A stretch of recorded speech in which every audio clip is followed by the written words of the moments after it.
গণ অভ্যুত্থান থেকে গণতান্ত্রিক নির্বাচন। জাতীয় নির্বাচনে নিরঙ্কুশ বিজয় পেলেও বিএনপিকে চাপে রাখতে পারে দেশের সার্বিক অবস্থা। কাঠামো মেরামত, সংস্কার, রাজনৈতিক স্থিতিশীল পরিবেশ তৈরির মতো চ্যালেঞ্জ নিয়েই বিএনপিকে সরকার গঠন করতে হচ্ছে। আর নতুন সরকারকে সবচেয়ে কঠিন পরীক্ষায় ফেলবে অর্থনৈতিক সংকট। এগুলো কেমন করে সামনে নেবে সেদিকেই নির্ভর করছে তার সামনের রাজনীতি। আমিনুল ইসলামের রিপোর্ট।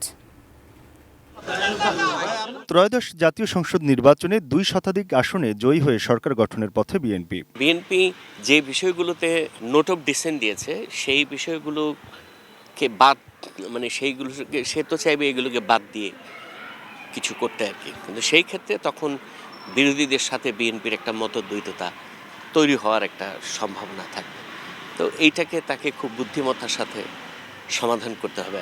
এই প্রথমবারের মতো সরকার প্রধানের দায়িত্ব নেবেন বিএনপি চেয়ারম্যান তারেক রহমান। জনগণের সামনে যে পরিকল্পনা উপস্থাপন করেছে বিএনপি, সেগুলো বাস্তবায়নের জন্য অর্থনীতিকে একটা স্থিতিশীল অবস্থায় নিয়ে আসা হবে নতুন সরকারের জন্য বড় চ্যালেঞ্জ। এই ফ্যামিলি খাটের জন্য তাকে একটা হিউজ পরিমাণ টাকা খরচ করতে হবে।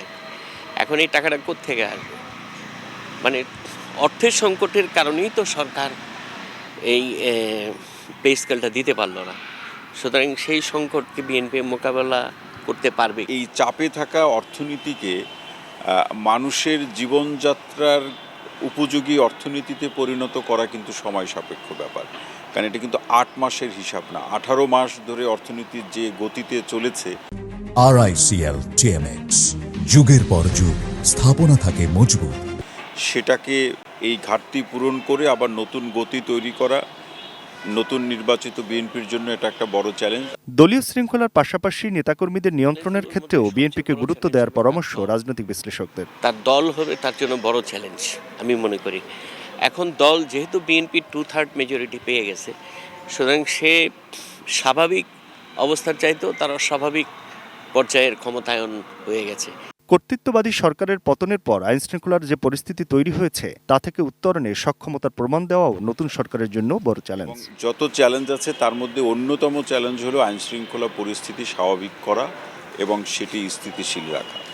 এবং এটি আবার করতে গিয়ে পুলিশকে যথাযথভাবে তার কাজের সুযোগ করে দেওয়া, পুলিশের সক্ষমতার বিকাশ ঘটানো এবং পুলিশেরও আইনের মধ্যে থেকে আইনশৃঙ্খলা পরিস্থিতি স্বাভাবিক করার এই কাজগুলো করা।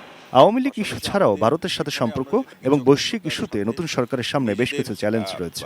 নিজেদের রাজনৈতিক যে কাঠামো বা আদর্শ, এর সাথে রাষ্ট্রের যে অবস্থান, এর মধ্যে একটা সমন্বয় করেই বৈশ্বিক বা শক্তিধর রাষ্ট্রগুলোর সাথে তাকে সমন্বয়ের কাজগুলো করা। Aminul Islam, ATN news, Dhaka. বড় চ্যালেঞ্জ হয়।